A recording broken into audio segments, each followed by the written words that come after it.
Doctor صاحب یہ سوال جو آپ نے پوچھا یہ میں سمجھتا ہوں کہ فی الوقت اس حاضر دور کے اندر ہر شخص اس بیماری میں اس مرض میں مبتلا ہے.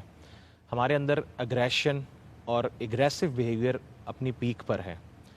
ہر شخص دوسرے شخص کے ساتھ بڑے غصے سے اور بڑے ایک جذباتی کیفیت میں بات کرتا ہے. سب سے پہلی بات جو آپ نے کہی کہ غصہ ایک غیر اختیاری عمل ہے, فطری عمل ہے, اور وہ انسان کے اندر آٹومیٹیکلی وہ بائی ڈیفالٹ ہے. لیکن غصے کا زیادہ ہو جانا یہ انسان کے لیے برا ہے. سب سے پہلی بات کہ غصہ ہے کیا, غصہ کہتے کس کو ہے؟ غصہ انسان کے نفس کے اس جوش کا نام ہے جو کسی کے خلاف اس کو ابھارتا ہے. ٹھیک. اب اس کی مثال میں اس طرح دوں گا کہ علماء کرام, فقہا, صوفیاء نے لکھا کہ جو غسیلہ بندہ ہوتا ہے, غسل کرنے والا, اس کو غصہ کرنے والا ہوتا ہے, وہ انتہائی ایک غیر محتاط رویہ رکھتا ہے دوسروں کے ساتھ.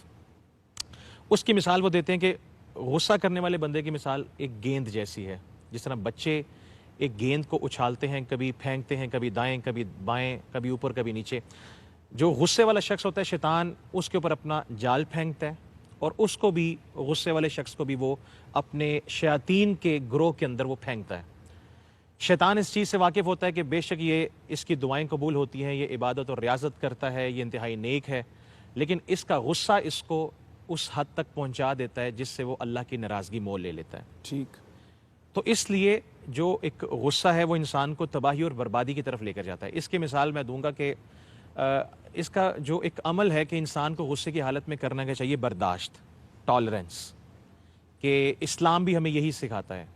صبر کرنا چاہیے, ان اللہ مع الصابرین. قرآن بھی یہ کہتا ہے کہ اگر تم کسی ایسی بات پر صبر کرو کہ جب تمہاری طبیعت کے خلاف ہو تو اللہ کو تم یاد کرو, اللہ تمہارے ساتھ ہے.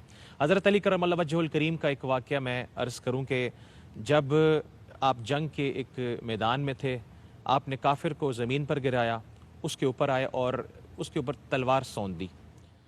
تو جب اس کافر نے دیکھا کہ اب میرا موت کا وقت قریب ہے, اس نے آپ کے منہ پر تھوک دیا. حضرت علی فوراً پیچھے ہوئے. اس نے پوچھا کہ علی معاملہ کیا ہے, تم تو مجھے مارنے کے درپے تھے, اب تم پیچھے ہو گئے. تو آپ کے وہ تاریخی کلمات, وہ آب زر سے لکھے جانے والے وہ جملے, وہ بڑے خوبصورت ہیں. آپ نے فرمایا کہ میں اللہ کے لیے تلوار سے لڑتا ہوں, ٹھیک. میں اپنی نفس خواہشات کے لیے لڑتا, میں اللہ کا شیر ہوں, میں اپنی خواہشات کا شیر نہیں ہوں. نبی علیہ السلام نے اس لیے ایک موقع پر ایک صحابی رسول حاضر خدمت و عرض کی, یا رسول اللہ وصیت کیجئے. تو آقا علیہ السلام نے فرمایا کہ غصہ مت کیا کرو, غصہ مت کیا کرو. 3 مرتبہ سوال پوچھا, 3 مرتبہ نبی علیہ السلام نے یہ فرمایا کہ غصہ مت کیا کرو. تو غصہ جب ایک انسان کے اندر ہوتا ہے تو وہ مس مینجمنٹ کرتا ہے. اگریسو بیہیویئر اور اینگر مینجمنٹ جو انسان ہے وہ انسان کی ترقی کی راہ میں سب سے بڑی رکاوٹ ہے.